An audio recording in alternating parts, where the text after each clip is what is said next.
Всем привет и добро пожаловать на наш сегодняшний подробный разбор. Не секрет, что прямо сейчас рынок недвижимости Перу — это без преувеличения колоссальная возможность для международных покупателей.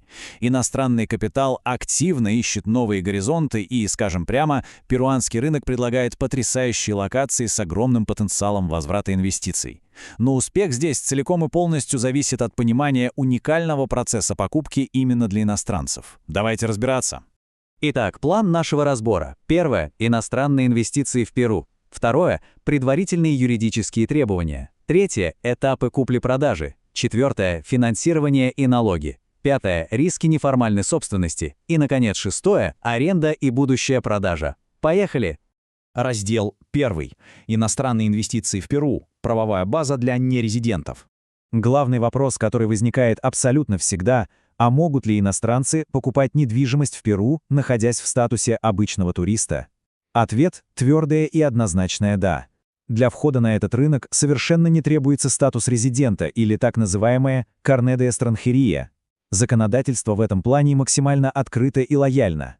Но что действительно интересно, так это одно важнейшее конституционное ограничение. И это цифра 50. Дело в том, что иностранцам категорически запрещено приобретать собственность в пределах 50 километров от государственных границ Перу.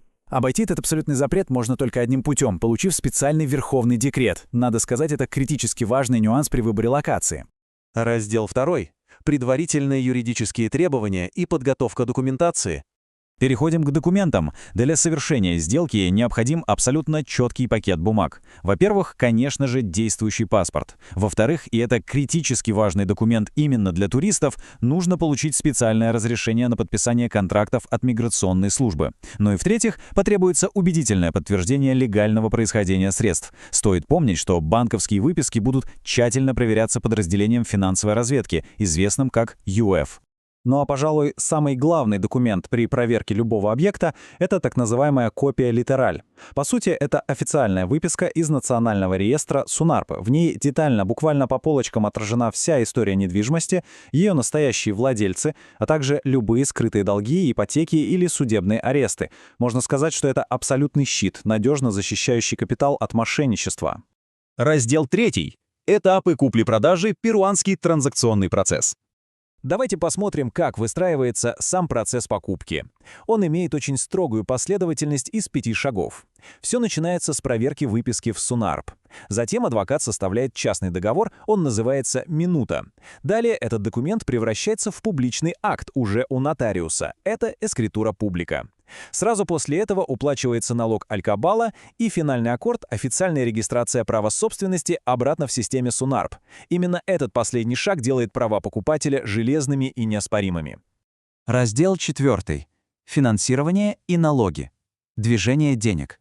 Здесь важно понимать, что перуанский закон о банковских операциях диктует предельно жесткие условия.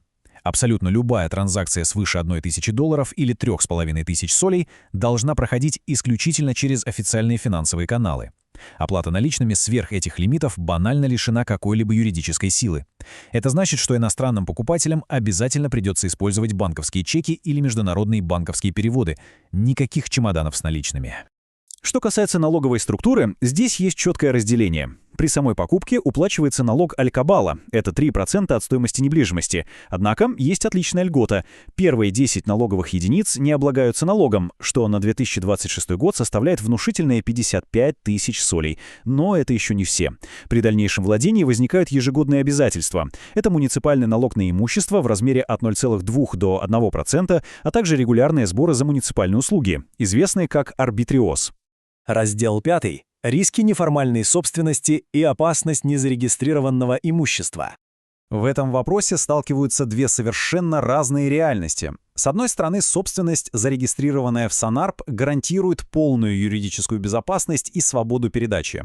А вот с другой стороны, неформальная собственность. Ирония в том, что она часто встречается в самых невероятно красивых местах, вроде священной долины инков или на роскошных северных пляжах. Такая собственность дает лишь права владения через органы вроде КФПРИ. Это несет колоссальный риск двойных продаж и требует очень длительного процесса юридического оздоровления. Тут без экспертной поддержки просто не обойтись. И вот отличная цитата, которая бьет точно в цель. Подключение услуги Alerta Registral — это, по сути, бесплатная система раннего предупреждения против махинаций. С помощью мгновенных СМС и электронных писем этот гениально простой инструмент сразу уведомляет владельца о любых попытках внести изменения в регистрационную запись. Это лучший способ надежно защитить свою недвижимость от недобросовестных лиц.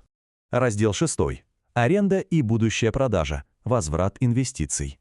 Итак, ключевой момент здесь заключается в невероятно благоприятном налоговом климате. Только представьте, применяется единая налоговая ставка всего в 5%, и она действует как для ежемесячных доходов от аренды, в том числе через платформы вроде Airbnb, так и для прироста капитала при будущей перепродаже объекта.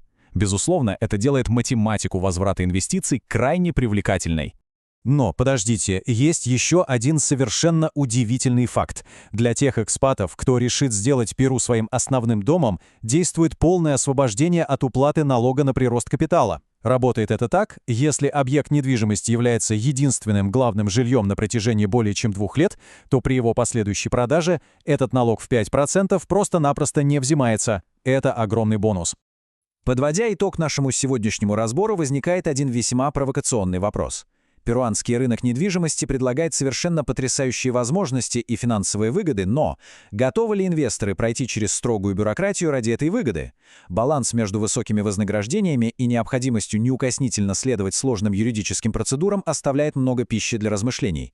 Одно можно сказать точно – успех здесь на стороне тех, кто опирается на знания. На этом все, спасибо за внимание к нашему разбору.